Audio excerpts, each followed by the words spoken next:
Hello बच्चों, let's see the question.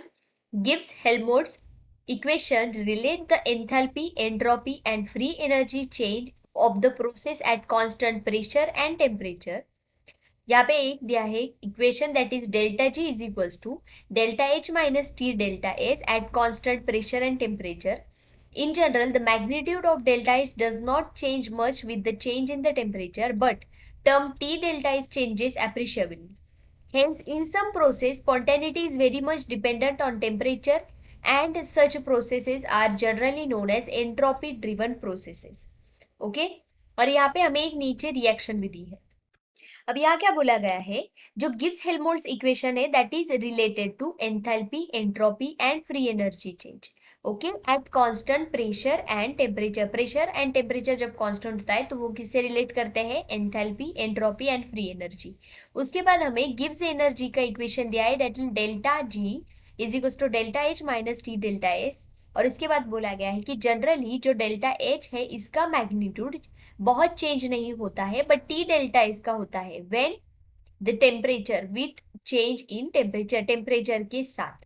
और इस प्रोसेस को क्या कहा जाता है, entropy driven process. Okay, entropy driven process. उसके बाद एक रिएक्शन दी है that is A2B4 gives twice AB2, twice AB2.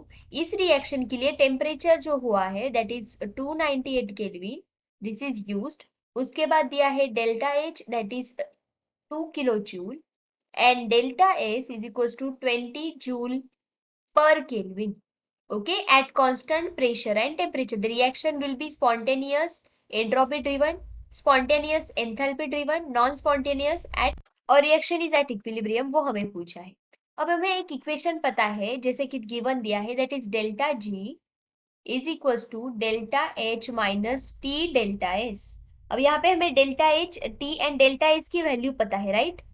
तो इससे हम गिब्स एनर्जी की वैल्यू निकाल सकते हैं. अब डेल्टा जी अगर निगेटिव आया तो उसको क्या कहा जाता है, spontaneous reaction. This reaction becomes spontaneous. Okay, this reaction becomes spontaneous. और अगर वही पॉजिटिव वैल्यू आएगी तो क्या आ जाएगा, वो non spontaneous. The reaction will be non spontaneous. Fine. So now let's see delta G की वैल्यू क्या आती है.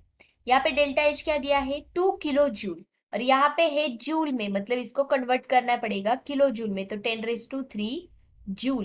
तो इसे यहाँ पे लिख सकते हैं 2 × 10⁻³ जूल माइनस 298 केल्विन इंटू यहाँ पे आएगा 20. फाइन.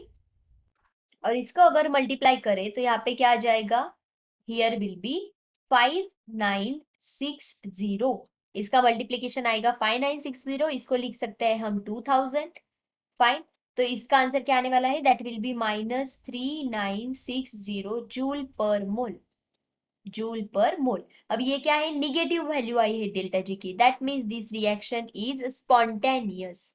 ओके, तो ये दोनों ऑप्शन तो पहले ही कैंसिल हो गए. उसके बाद क्या बोला गया है, एंट्रोपी ड्रिवन है या एंथैल्पी ड्रिवन. तो पहले ही बोला था कि डेल्टा एच ज्यादा चेंज नहीं हो रहा है, but डेल्टी delta S appreciably change हो रहा है. यहाँ पे देख सकते हैं उसकी वैल्यू सबसे ज्यादा है, that means this is entropy driven process.